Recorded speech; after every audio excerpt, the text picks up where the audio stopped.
Hola profe, ¿cómo estás? Espero que bastante bien. El día de hoy le voy a mostrar lo que es mi proyecto, mi video, 50 minutos, sobre todo el primer parcial de su materia, que es bases moleculares. Y bueno, no sé si en qué parte del momento lo esté viendo, pero si no, buenos días, buenas tardes y buenas noches. Y vamos con el video. Para comenzar, comenzaremos con los nucleótidos. Los nucleótidos son aquellos que tienen al menos una base nitrogenada, un azúcar, un grupo fosfato y que al romperse liberan una alta cantidad de energía. Solamente también puede ser ribosa o por su otra parte desoxirribosa. Y bueno, lo siguiente a tratar es la electronegatividad. La electronegatividad es la capacidad de atraer electrones hacia uno mismo. Porque gracias a esto, por ende más bien dicho, los electrones no son de la molécula, en este caso X molécula, sino que le gusta atraerlos hacia ella, lo que sea, la molécula. Atraerlos y tenerlos cerca, pero no son electrones de esa molécula. También los carbohidratos no pueden tener otro grupo funcional que no sea aldehídos o las acetonas. De ahí en fuera, el hidrógeno pierde electrones y por ende el que se los llega a, digámosle, prestar, secuenciar es los oxígenos. Esto ya gracias a que el oxígeno no le gusta tener electrones libres y le gusta estar, digámosle, ocupado, ayudando a los demás y estando ocupado la gran mayoría de su tiempo. De ahí seguimos con sus bases, las cuales son púricas y pirimidínicas. Las púricas son de estructura grande y las pirimidínicas de estructura pequeña. Esto se refiere a que son una más larga y la otra más pequeña. En este caso la púrica más larga, la pirimidínica más pequeña. Recordemos también que el sentido original de los ácidos nucleicos es de 5' a 3'. Y una de las características del DNA es que sí o sí es antiparalelo. Otra cosa que cabe mencionar sobre los ácidos nucleicos es que siempre al iniciar tienen un grupo fosfato libre en el carbono 5' y los ácidos nucleicos siempre terminan con un OH libre en el carbono 3'. Una de las cosas que también nos mencionó la maestra Carolina, hola, que el ADN de una bacteria se estudió en el laboratorio y se encontró que tiene 22% de timinas. ¿Qué porcentajes de citocinas tendría esta bacteria? Sería de 28%. Para unir a una cadena con otra cadena se necesitan sí o sí los llamados puentes de hidrógeno. Y también los enlaces covalentes son demasiado fuertes, muy fuertes y resistentes. De ahí seguiremos con los virus. Los virus son un tipo de molécula, entre comillas, que es infecciosa en muchas ocasiones para su, como se menciona, para su individuo, digámosle así. Para su individuo es muy infeccioso tener o cargar un virus. En este mecanismo lo que pasa es de que un virus se implanta, llega y no implanta su material genético de una, sino que examina, ya en eso se implanta con unas pequeñas patitas que él tiene, se implanta e implanta todo su material genético y ahora sí va infectando de a poco dentro de el ser que sea viviente dentro de todo a esa parte de todo su cuerpo y se va expandiendo el virus con una secuencia. Y antes de meterme de lleno con el tema del virus, hablaré un poco más del ADN antes de consecuenarlo. Y de esto es el principio transformante. Esto hace que transforme células buenas en células malas para matar dentro de la misma, ¿vale? De ahí seguimos con el tema de histonas, que son proteínas globulares, que estos tienen una secuencia que es de la nucleosoma, de eso pasa a la solenoide, de eso a la supersolenoide y de ahí hacia los cromosomas, que es el tema que sigue. El solenoide son de 6 nucleosomas, perdón. El supersolenoide es una estructura de andamio de 700 nanómetros y ya de ahí sigue el cromosoma, lo cual tiene varias formas, digámosle así, y una de esas es la cromátida, el centrómero, el telómero, el brazo corto y el brazo largo o brazo corto P, brazo largo Q. Estos tienen varias ubicaciones dentro de todo que son metocéntricos, submetacéntricos, acrocéntricos y telocéntricos. Metacéntricos son los que están más al centro, los submetacéntricos los que están un poco más alejados del centro, pero todavía siguen relativamente cerca. Los acrocéntricos que están como en todo su espacio. Y los telocéntricos que están en los 4 bracitos que forman un tipo X de los cromosomas. Ahora sí, siguiendo un poco con el tema de los virus, que fue un tema muy interesante al cual vimos. El virus se implanta en esta tipo capsulita que descarga todo su material genético, lo cual hace que cada una o va engañando dentro de todo el sistema para que lo dejen ir avanzando, ir sobreviviendo a lo largo del tiempo e ir haciéndose más grande y más peligroso en conforme va pasando el tiempo, ¿no? Se implanta en un punto y al inicio no se sabe que está ahí porque tiene como una especie de, entre comillas, camuflaje que hace que los demás partes dentro del sistema no lo reconozcan como tal hasta el momento en el que ya es muy grande y ya es algo, digamos, no cómodo para su individuo que lo está aportando porque le genera una infección, un malestar que poco a poco va aumentando si no se es tratado. Ahora vamos con el tema de marco abierto de lectura, que va de 5' a 3', desde la región del UTR, que de ahí se basa hacia una secuencia flanqueante entre exones e intrones. Los intrones son las secuencias no flanqueantes, van de uno a otro hasta llegar a otro UTR, que es una sección regularmente flanqueante. Esto solo ocurre en células eucariontes. Y tenemos un ejemplo de la AUG, que es adenina, uracilo y guanina, que esta es la metiodina. Estos tres juntos hacen metiodina, que es la primera en todas las secuencias, la primera base. De ahí se sigue en su fase reguladora, que es la, entre comillas, promotora, que va de arriba a arriba. Esta pasa por varios potenciadores y factores de transcripción, llega hacia una antena, de ahí hace una secuencia que se llama splicing, o que es como una secuencia de pasar información, también del CAP, que genera un mensajero maduro, llega hacia un factor apagado entre la célula, de ahí se va hacia el núcleo y es cuando el factor se es encendido para que se transmita todo el impulso hacia todo el resto del cuerpo. Un dato curioso es que el genoma es el conjunto de genes y funcionalidad, caracterización de cada especie. En el humano se calcula hasta ahorita que hay en la fase adulta ya normal es de 21.500 genes.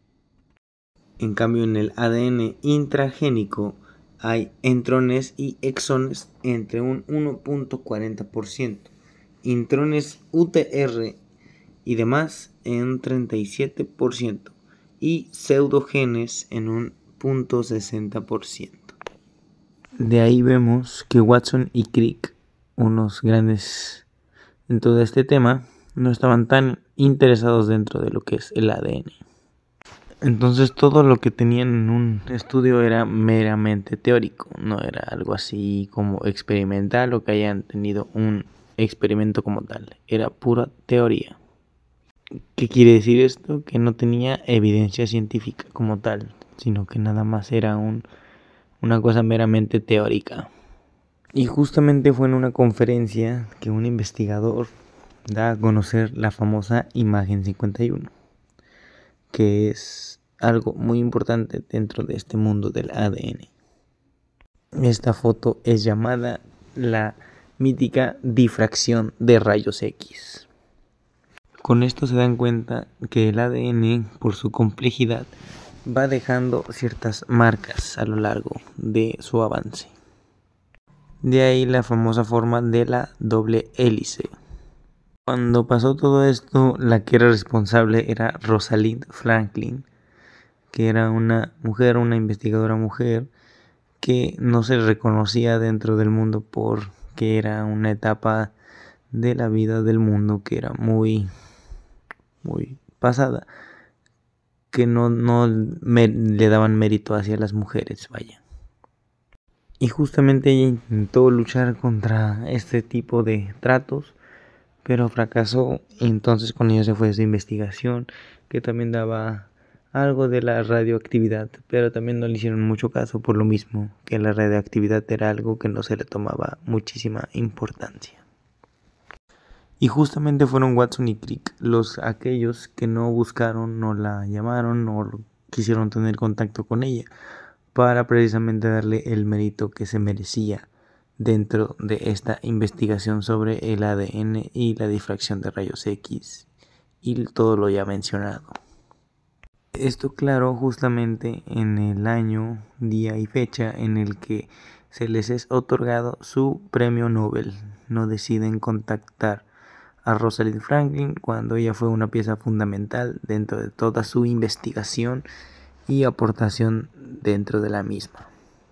Entonces lo que pasa es que en este mismo año, justamente cerca de las fechas de la entrega del premio, Rosalind Franklin muere, fallece, y Watson y Crick ni siquiera son, digámosles, no tienen la moral para hacer mención sobre su compañera de investigación que fue fundamental dentro de su tema para los grandes aportes hacia la sociedad y comunidad humana para la comprensión del ADN. Y el ADN tiene 4 estructuras, de las cuales el primero de todos estos, o la base de todo, vendrían siendo los nucleótidos. Estos se componen justamente de una base nitrogenada, un azúcar y un grupo fosfato. Un dato a agregar es que las moléculas, su estructura es desviante de luz, que justamente esto les permite evitarla, como su mismo nombre lo dice, desvía al momento de que la luz quiere llegar a ellas, las desvía. Algunos de estos tienen surcos menores y levofia. La levofia es aquella que va en sentido contrario de las manecillas del reloj. Esto quiere decir que no solo existe un tipo de DNA, sino 3 tipos de DNA en todo el cuerpo humano. El DNA que solo pueden ocupar los organismos es el DNA tipo D. Aquí la maestra Caro nos informa que vamos a extraer DNA de las fresas en un futuro, lo cual es algo que yo ya he realizado en la prepa. Es algo muy minucioso de observar cuando se hace con cuidado, con mucho cuidado. Si se llegan a visualizar esas particulitas de DNA que son visibles muy poco al ojo humano y te ayuda a comprenderlo de una manera más exacta. Y una característica del DNA es que es súper viscoso y como blancuzco dentro de todo el tema. Este tiene características ácidas Y los grupos fosfatos dentro de todo esto pueden llegar a actuar como ácidos fosfóricos. De ahí consecuentemente un ácido nucleico, que como su nombre lo indica, tiene propiedades ácidas. Y los grupos fosfatos son aquellos que le dan la carga negativa a todo el DNA. Estos también le dan sus características ácidas. El DNA normalmente puede tener su doble cadena más o menos aproximadamente justo hacia unos 80 grados centígrados, ya que justamente a esos 80 grados ir rebasando el DNA se empieza a romper, a abrirse como tal. Esto que se abre normalmente suele ser los puentes de hidrógeno.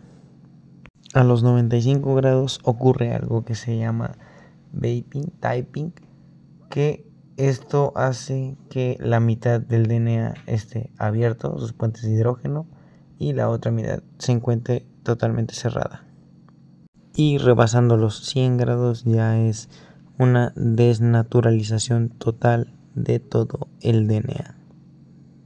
Un ejemplo que nos dio la maestra Caro es precisamente al momento de hervir agua, que precisamente esto se hace para eliminar o quitar, matar a los microorganismos. Esto precisamente porque todos los microorganismos tienen que tener o contener DNA, y si esto se lleva hacia los 100 grados centígrados se desnaturaliza y por lo tanto se desarma todo el DNA y muere el microorganismo. La estructura primaria de todo esto es la secuencia de todos los nucleótidos. O sea, esto se refiere a cómo está distribuido dentro de todo el organismo la guanina, adenina, timina y citosina.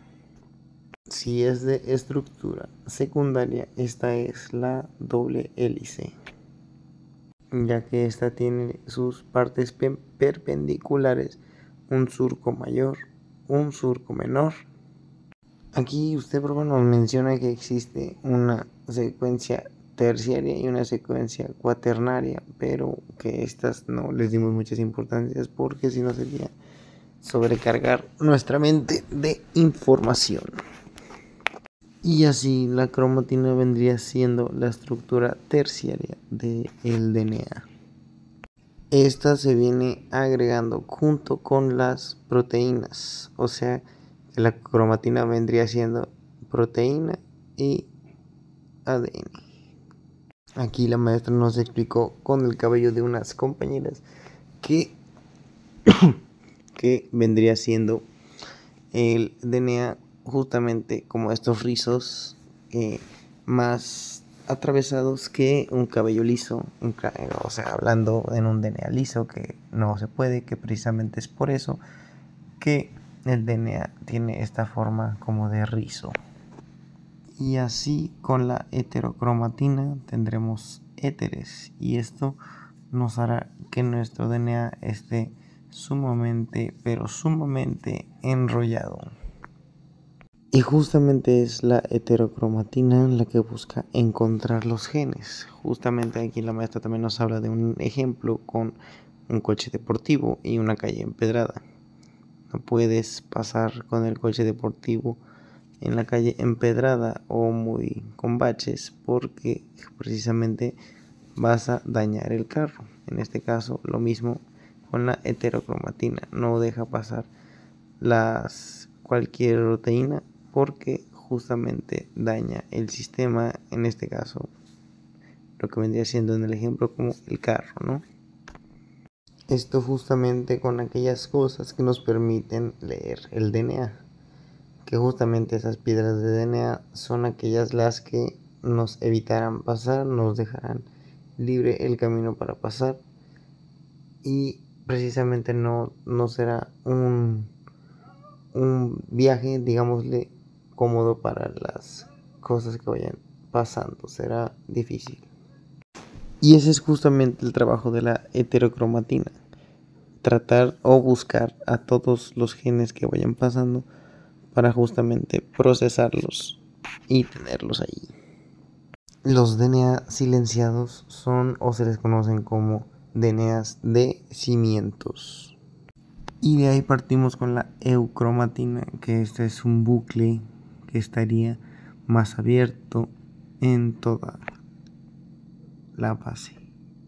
Y aquí justamente se nos vuelve a mencionar el ejemplo del Mustang o del carro deportivo, pero ya pasando sobre una calle más lisa, más empedrada, que sea más cómoda para el paso del vehículo, en este caso pues las proteínas, ¿no?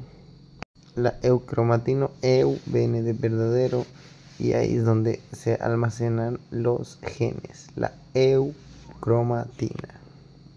Y por el otro lado, en la heterocromatina va a haber todos aquellos genes que yo no quiera manifestar o expresar. Entonces, para seguir, la heterocromatina es una calle empedrada por la que no se puede pasar, y la eucromatina es una calle de ya pavimentada por donde sí o sí puedes pasar. El ser humano es un organismo que ha evolucionado a lo largo de los años a pasos agigantados a comparación de otras especies. Pero esto no quita que el DNA que ya no ocupamos sea replicado en las futuras generaciones, como en la actualidad seguimos teniendo algún que otro gen de los primeros humanos. Los hidrógenos por naturaleza son destructores de carbonos, lo que le permite tener una secuencia más acertada dentro de todo el ADN. Pero también dentro de todo puede tener demasiados residuos. Por ejemplo, nitrógenos, carbonos, oxígenos, azufre, entre otros. Entonces, todo esto se ha caracterizado que se mida por el nivel de hidrógenos que contenga. Algo bien dicho es que un Dalton es igual a un hidrógeno, por lo tanto digamos que 18.000 Daltons son igual a 18.000 hidrógenos. Esto precisamente para tener un método mucho más eficiente que ir contando todos y cada uno de los hidrógenos. Estos que puede contener una proteína en sus siglas abreviadas DA, digamos, un Dalton, un hidrógeno, 1000 Daltons, 1000 hidrógenos. Esto se puede ver también en los kilodaltons, que son otra manera de pesar aquellos daltons o hidrógenos. Y esto se puede ver en química, que las proteínas se encuentran como kilodaltons. Digámosle así, que una proteína de tamaño grande tiene 500 kilodaltons. Las características que estas tienen son muy específicas, como por ejemplo, como nos dijo de forma graciosa la profa Caro, las colitas de marrano. O sea, es decir, que están como enroscaditas. Estas colitas son útiles o sirven para contraer o transportar algunos aminoácidos. Estos normalmente suelen ser glicina o antimina. Y estos aminoácidos llegan a ser o son susceptibles a modificaciones. La característica de una histona es que estas suelen o son las encargadas de crear a los nucleosomas. Esto justamente por la creación de un octámero. No, me confundí. Esto es justamente porque son globulares. Con esto se halla de que tienen bajo peso molecular. Y lo más importante de estos nucleosomas es que tienen una alta cantidad de residuos dentro de sus colitas. Estos se pueden metilar, fosfoliperar y acetilar, al igual que sumo e hilar. Esas son algunas de las tantas modificaciones que se le puede realizar a todo esto. Y su grupo metilo suele ser y es totalmente de solamente un carbón. Entonces, recapitulando, el octámero llega a crear un nucleosoma y estos son susceptibles de muchas y varias modificaciones. Esto significa que puedes agregar un grupo fosfato y fosforilizarlo, un acetilizarlo, un metil o metilizarlo, y así consecuentemente. Los nucleosomas tienen 200 pares de bases. Y obviamente no solo tendremos un nucleosoma, sino que a lo largo de toda nuestra estructura y homeostasis tendremos varios y muchísimos nucleosomas. Las modificaciones de todos estos residuos de aminoácido son precisamente para la expresión como tal de otros y demás genes dentro de todo nuestro sistema. Digamos, por ejemplo, un aminoácido o residuo se queda ahí, este es susceptible hacia su transformación para un impulso nervioso o una respuesta inmediata a algo sobre lo que esté pasando en ese momento. Digamos, por ejemplo, me estoy quemando, el reflejo es quito la mano porque me estoy quemando. Esto también por su contraparte, que sería apagar los genes o relajarlos, dejar de transmitirlos para que todo lo demás sea totalmente relajado. Dentro de todo esto juega un papel importante la nutrición, como el también desvelarse, como lo estoy haciendo justo ahora, y el factor de estrés de cada persona. O sea, eso es manejable, pero dependerá de cómo sea el manejo de tu estrés. También como hacer deporte o incluso no hacerlo llega a tener un papel importante o una afectación dentro de todo esto. O sea, en general vendría siendo todo y cada uno de lo que haces en todo tu estilo de vida. Sí. Los patrones genéticos o epigenéticos llegan a darse desde el comienzo de la lactancia materna. No solo tiene que ver en cosas superficiales para el bebé, sino que también tiene que ver en que tenga un correcto desarrollo metabólico para que tenga, valga la redundancia, un buen metabolismo a lo largo de toda su vida. De ahí en cuenta también venimos sacando los pares de bases. Los pares de bases son aquellos que, como su nombre le indican, no solo se tiene un material de estos, sino que varios, en este caso 2. También con esto decir que el ADN es complementario, por lo tanto, si tengo una adenina, tendré del otro lado una timina. Si tengo una citosina, del otro lado tendré una guanina, y así. Una guanina, una citosina, una timina, una adenina. Y ya con esto se le da bien el nombre de par de bases. Timina, adenina, guanina, citosina. Si se tienen 200 pares de bases, tendrás 120 pares de aminoácidos enrollados para su buena conexión. Entre nucleosoma y nucleosoma existen una cantidad grande de pares de bases. El número no podría ser exacto, sino que llega a ser muy dependiente de todo lo que el espacio con el que cuente. Los aminoácidos son atraídos por el DNA gracias a su carga. No recuerdo si era positiva o negativa, pero la estaré poniendo en el video al escuchar los audios, y es por eso que son atraídas hacia el DNA, por su carga positiva o negativa.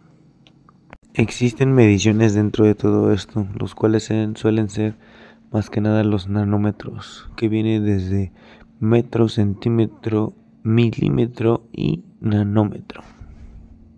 Dentro de 30 nanómetros suelen ocuparse ahí entre 6 nucleosomas.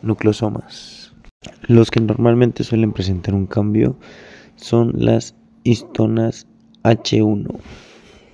de los nucleosomas va evolucionando y sigue hacia las siguientes estructuras que serían los solenoides.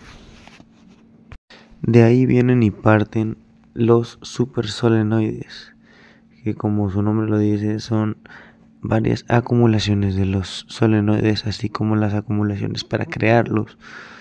Entonces de esto da resultado a los supersolenoides. Lo que las hace resistir sobre todo son aquellas llamadas estructuras de andamio. Las estructuras de andamio son aquellas que otorgan soporte. En el caso de algo en particular nos explicó la maestra Caro que de forma específica es como va a ser una bufanda con un soporte de los de madera que vas alineando todo de poco a poco hasta llegar a la estructura final que vendría siendo la bufanda, y en este caso sería la supersolenoide después de las de andamio.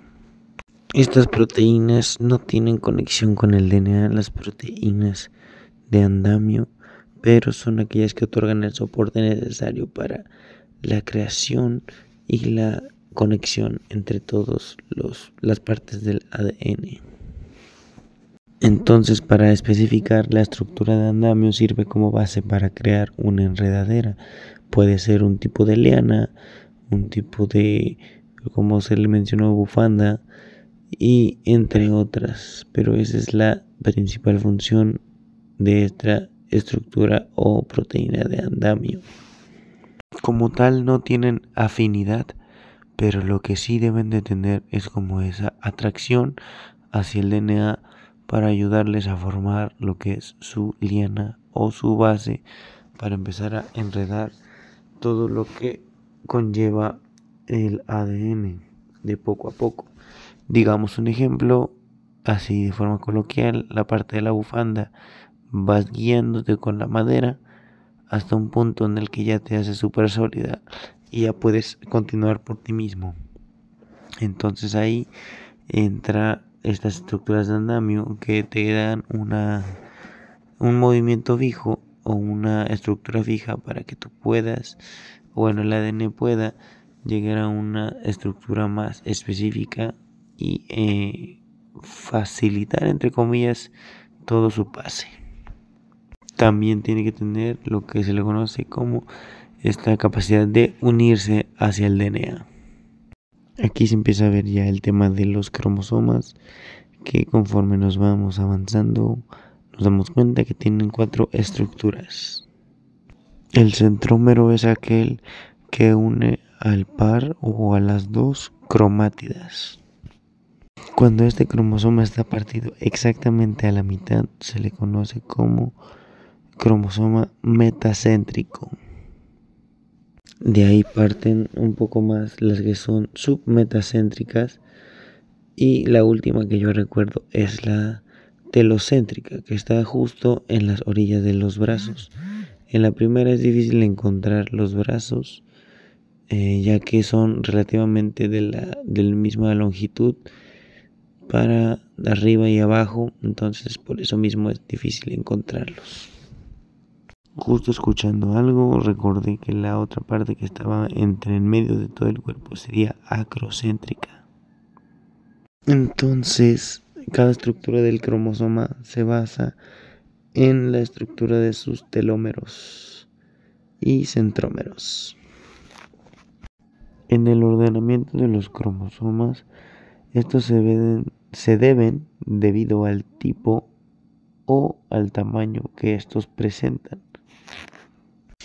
El 1, 2 y 3, que pertenecen justamente al grupo A, son mucho más grandes porque son los primeros. De aquí partimos al tipo de teñimiento que tiene o su color que se da. Esto debido a la densidad de cada uno de los DNAs.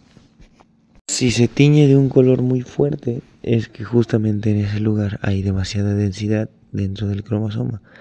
Y si se tiñe de un tono más claro, más suave, vendría siendo que tiene poca o densidad o incluso nula. Otra forma de estudiar a los cromosomas, no solo por el color o densidad o incluso orden, sería por el bandeo. El bandeo vendría siendo su pinción, o como tal, o mejor dicho, su pinción de grado. Esto precisamente es lo que le hace teñirse de bandas oscuras o bandas blancas, dependiendo de. Por eso en los muestreos se da todo entre oscurito, grisecito, luego blanco, y así sucesivamente conforme vaya dándose en toda la muestra. Y esto también se puede tomar como una forma de lo más específico de cuánto DNA hay o cuánto constituye justamente dentro de esa parte del cromosoma. También esto incluye a su tipo de ADN que sea o DNA. Entre más oscura sea, hay mucho más DNA dentro de ella. Y entre más clara sea, hay menos densidad y por lo tanto menos cantidad de. En toda la región 5' tenemos a las famosas y llamadas UTR. Se dice que los UTR no sirven para nada, pero en realidad estos ayudan al aporte de el flanquear, lo cual se refiere a que sea un respaldo para el gen o un tipo guarura o guardia para ese gen y para su protección. Para la traducción tenemos una personalidad de este mismo ADN y hay UTR tanto en la sección de 5' como en la sección de 3'. Y tanto al UTR de 5' como al UTR de 3' se les conoce como secciones o regiones flanqueantes. Esto lo que hace es que su flanqueo sea como un respaldo, un apoyo para las otras hormonas. Podemos también encontrar dos regiones, una de exones y otra de intrones. Los intrones son básicamente aquellos que debilitan o desactivan el impulso de a poco, y los exones aquellos que transmiten. Según yo hay un nombre específico para estos, como escatéter o algo así. Ahorita lo veré. Y estas precisamente son las regiones que nos pasan de RNA a DNA y viceversa. A esto precisamente se le conoce como secuencia o frecuencia codificante entre el ARN y el ADN, que se va convirtiendo uno a otro a través de estos exones e intrones.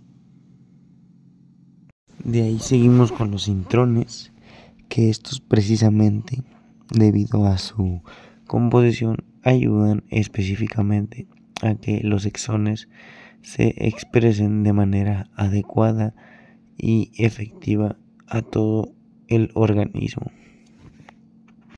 por lo cual se nos hace imposible y no deberíamos o no debemos permanecer sin ellas. Con esto dicho, es más común que se encuentre una mutación en un intrón que en un exón, ya que estos son los que ayudan a los otros a expresarse de manera correcta y adecuada para todo el individuo u organismo que se esté presentando. Y esto vendría siendo teniendo dos secciones, uno llamando la sección reguladora y la otra parte viendo el marco abierto de lectura. Con esto vamos a encontrar secuencias que sí tienen la posibilidad de ir de RNA a DNA y luego proteínas. Esto precisamente nos ayuda a regular toda la expresión del exón. Se ocupa la palabra expresa porque eso es lo que evita que se pase de RNA a DNA y luego hacia la parte de la proteína. Entonces, ¿qué es lo que me encuentro en el marco abierto de lectura? En primera, regiones flanqueantes, que se encuentran justamente en las orillas del mismo, en la región de 5' o por su otra parte de 3'. Y estas mismas secciones no contienen información, simplemente son un apoyo para el correcto transporte de la información. También podemos encontrar después a los exones, que estos mandan regiones codificantes.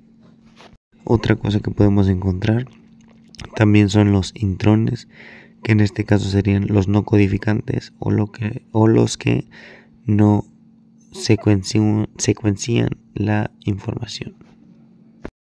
Lo que vendría siendo que no podrían expresarse de manera correcta. Por lo tanto, no puede llegar a ser proteína ni avanzar como tal a través de toda la información. Al único proceso de remover intrones en todo este proceso se le llama splicing. Como tal, lo que vendría siendo de que estas cortan y después juntan, y así se la pasan, cortan y juntan. Y de ahí la región 5' vendría a pasar por un proceso el cual se le conoce como cap, no cap, real facts. Y para llegar al núcleo, tú lo que haces es poner una cola de polímero. Y esto debido a todo lo que hemos hablado de la secuencia de RNA, DNA y después la proteína. Entonces yo no puedo sintetizar a la proteína o hacerla que traduzca algo que no le sirve. Siempre necesariamente tiene que ser algo que le aporte algo, que le aporte un beneficio. Precisamente con esto, yendo hacia los intrones, los que hacen que vaya hacia los ribosomas y codifique la proteína. Y de ahí pasa a la sección 5' para hacer el proceso conocido como cap. Y antes de eso solo te quedas con la parte de los exones. Pasando del cap en la 5', en la sección 3' va a estar la llamada cola de poliste para precisamente analizar toda la información. Estos vendrían siendo aproximadamente entre 200 nucleótidos como adenina, adenina, adenina, adenina y así infinitamente la adenina. La intención de todo esto es precisamente proteger del octano de todo eso conocido como citoplasma. El citoplasma está lleno de enzimas que van a degradar a sus mensajeros. Entonces tiene que proteger a sus mensajeros para que estos precisamente puedan llevar el mensaje y traducirlo después. Esto se evita muy sencillamente poniendo dos policías o guaruras con los mensajeros. Aquí la maestra nos puso de ejemplo a ella y a sus hijos cruzando la calle. Digamos que ella los dejara pasar solos, pues no, porque ellos no saben diferenciar cuando un carro viene o un carro no. Entonces va ella y los instruye para que sepan cuándo pasar. Esto es lo que ocurre en todo el citoplasma. Lo que ocurre es que estos evitan que se degraden los mensajeros. Entonces por eso se ponen las colitas estas, las de Polín, para que precisamente haya una menor posibilidad de que pase algo que no se desea dentro de esas secuencias. O sea, habrá una mayor posibilidad de que lleguen los mensajeros en buen estado. Esto ya sucede en el núcleo, entonces te vas dentro de él o del citosol y vas transportándote con más seguridad. Y de todo esto llegaría a los ribosomas justamente para cumplir con su función de traducir. Justamente porque en el núcleo hay un sistema de importación de cualquier cosa que se decide si entra y se transporta o si se queda afuera directamente o es expulsado también. Esto provoca que sí o sí al momento de tú querer sacar o ingresar algo tengas un control de calidad mejor para poder decidir qué es lo que necesitas, qué te hace bien o qué te hace mal y tienes que desechar. Entonces, si las secciones no funcionan, dentro de todo esto tendría que apagar su ciclo de exportación y los mensajeros serían degradados. Después de esto se genera un mensajero más maduro que va a ir a hacer los ribosomas del retículo endoplásmico y de ahí mejorará. Y justamente cuando queramos pasar de RNA a proteína, siempre tendrá que ir una secuencia. La secuencia de esto sería la famosísima AUG o metionina. Esto impecablemente dentro de la sección de marco abierto de lectura. Siempre empezará con la sección AUG porque es la principal para traducir cualquier cosa de proteína o RNA a proteína. Eso es un gran proceso por el cual pasamos para la asimilación de proteínas al 100%. Y para terminarlo o terminar esa secuencia sería con la secuencia ópalo, la secuencia OP y la secuencia A. Estas vendrían siendo como secuencias únicas para terminar cualquier secuencia. Bueno, para ser un poco más específico, en cualquier sección de DNA, esas secuencias son las que van a decir hasta aquí o bueno, aquí terminamos con todo esto. Ya de ahí pasamos con un proceso que viene siendo lo de los subgenes, que precisamente si no se da el proceso correcto, los subgenes no se van a desprender de una manera correcta. Y justamente en la sección promotora es donde, de manera coloquial, una enzima se coloca o se sienta encima de la otra. Entonces esta llega y toma el nombre de RNA polimerasa. Esta es la enzima encargada y fundamental para el proceso de cambio de DNA a RNA. Porque precisamente como su nombre lo dice, polimerasa es polimerizar o juntar o intercambiar en este caso. Tienen que ser específicamente, y valga la redundancia, secciones muy específicas para que esto se pueda completar. Esto es lo que se da de menos 10 pares de bases a 35 pares de bases. Esto significa que para que un gen pueda ser localizado de manera específica, tiene que estar separada la sección de marco abierto del lector y la sección promotora. Recordemos que también se habla de pares de bases porque si arriba hay adenina, abajo hay timina, si arriba hay citosina, abajo va a haber guanina y así sucesivamente. Por eso tal vez y de manera coloquial a todas las secciones del marco abierto de lectura se les conoce como secciones de río abajo. Mientras que arriba en la sección o región reguladora se le conoce como río abajo, ya que esta es como más específica al momento de ejecutar lo que se le conoce como estímulo para llegar a todo lo demás del sistema del organismo. Y porque van a ir de números positivos, entonces río abajo positivos, río arriba negativos. Y se les localiza como -1, -2, -3 o 1, 2 y 3. Y justamente a los -10 pares de bases se va a encontrar algo que se le conoce como la caja Tata. Está dicha así porque siempre se le llevará una T-A-T-A-A-A. Y esta es aquella que la polimerasa activa y ve o siente justamente para ella sentarse, entre comillas o de manera coloquial. Y otra cosa a agregar, y lo último sería de que la polimerasa no se sienta o no se deja caer en cualquier lugar, sino que simplemente lo hace y lo hará todo el tiempo en la región promotora.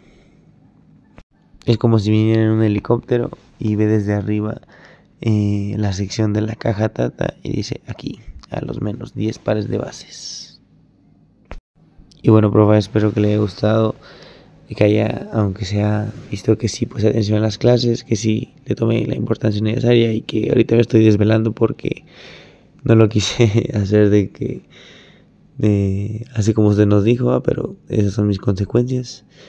Pero bueno, espero que le haya gustado, aunque sea le haya sacado una sonrisa. Y si fue el caso de que le haya sacado una sonrisa, estará participando en el sorteo imaginario de unas Crocs del Rayo McQueen.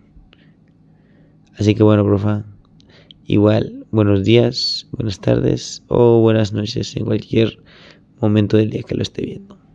Bye, se le quiere. Y si algo, póngame 10. Y si no, mínimo una sonrisa le saqué. Bye.